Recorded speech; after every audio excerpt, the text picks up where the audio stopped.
Money makes the RuneScape world go around, or so they say.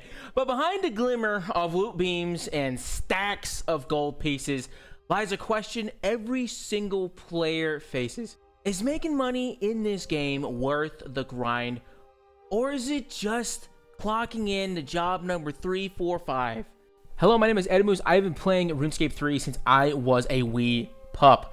I know all about the money-making grind and the horrible state it puts a player in. I make videos here about the endgame content and I share my thoughts about all types of things RuneScape related. If you enjoy the video, please be sure to subscribe and leave a like. And let's get into why a lot of players end up in this grind of grinding out GP non-stop. More often than not, people are making money to train their skills to whatever level they need to be. Or they're trying to upgrade their gear, trying to go from T80 to tier 90, and from tier 90 to tier 100, or trying to get cosmetics, change the way you look. The number one reason, though, that I found, people are trying to get themselves some membership. A lot of times people are trying to make money to buy bonds, they're trying to make money to get other ways to supplement their membership instead of paying real money, and so they grind and grind and grind to make that 150 mil to get a bond and keep the membership flowing, because that is ultimately what they need. You can't do anything if you're a free-to-play player. I have always been in the camp, though, to just buy my membership. I pay real money for my membership because I didn't have the time to actually invest the money into getting a bond. Plus, whenever I was trying to do these money-making methods, I wasn't making nearly enough to progress my account and pay a 150 million gold bond. There's absolutely no way to do it. So all of my money that I would get would go towards my account, be that for skilling. It was going for max at the time. Now I'm going for master max. Before it was getting base tier 90, so I can have a pretty strong account for PVM and Slayer. And now, because I have tier 90 base, I'm grinding towards the big hurdle that is like the 1 billion threshold for gold for like tier 90 everything, up to like the 10 billion. It is to get standard range armor. Making money can feel really rewarding. It lets you access harder content, you can explore new combat styles, you can have a faster progression with your brand new fancy tools, you can even unlock faster money-making methods that take your efficiency to the next level, pumping out more gold than you could ever imagine. But this is where the GP grind absolutely sucks. For many, money-making turns into this monotonous grind, a boring grind, where guides overpromise and methods are becoming under-delivered. Misleading guides can give really false profits, grinding for hours only to fall short of how much you actually need to make, feeling like money making can become a second job, or option paralysis, because there's so many options to make money, leading to bank standing instead of actually making any money. Making GP feels like paying for your own frustration, especially when membership costs adds to that pressure. If you don't make enough money for a bond, you don't get to play the game. Or you gotta fork out real money to pay for this membership. And when you got that added pressure, knowing in the back of your mind that if you aren't doing this specific grind or whatever you gotta do to make cash to buy a bond, that pressure can really suck the joy out of like enjoying the game. The player that I'm describing is me. And I know a lot of folk can probably relate to that. It is one of those horrible holes that you get sucked into, and it's frustrating. It is. The way I dug myself out of it was I just completely pivoted, and I took this absolutely from the Clue community. So the Clue community is all based on die hunting, doing clues, and logress. And I owe Triple Dylan RS 100% for this. I watch his videos religiously. Absolutely great content creator, very funny guy, very charismatic.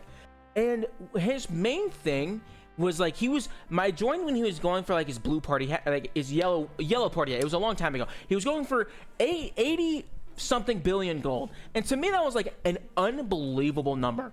At the time I'm worth like 800 mil. So to think someone is going to go for a yellow party hat, which is like maybe like 70-ish billion gold at the time, I was like, ain't no fucking way.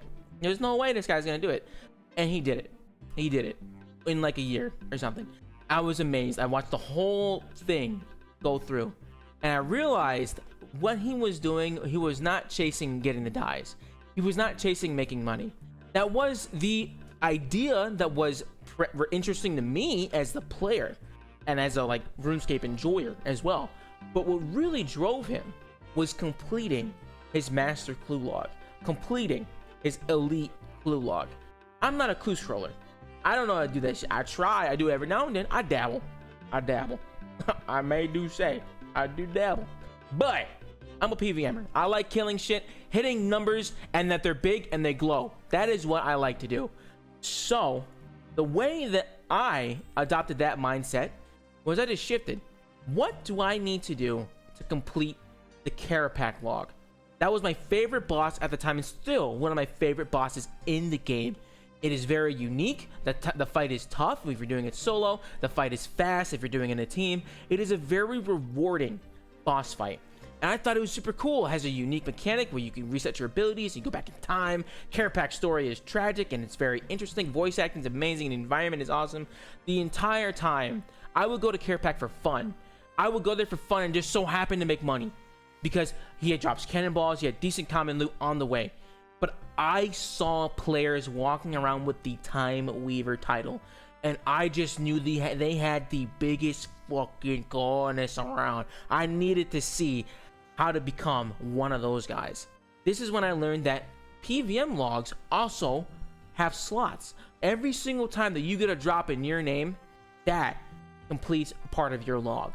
I hadn't really known or paid much attention to anything PVM log related ever. It was very, very new to me when I quit the game and came back and the log system was introduced. So I did not really know much about completing logs.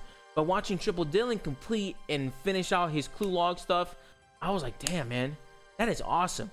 So I started doing it for myself. And I got my very first staff piece. I got the fractured shaft, baby. Perfect. And when I saw that little beam pop up saying collection log completed or collection slot completed, I was hooked. Absolutely hooked. I had to finish out Carapac, and I did. It took a very long time. It went very dry for a very long time, which in itself had its own frustrations. But I ended up making like 3 billion gold off of that. Because I would go in teams and we would do splits. I would do solos and I would get more greater concentrated blast codexes when they were like 200, 300 mil a pop. So much loot and commons. And I just stopped going for money making methods. It just all in all stopped in total. Because all I wanted was the progress. And I wanted to get better at PVM. I wanted to get better at killing bosses and unlearning the ability bar. I wanted to stop depending completely on Revolution.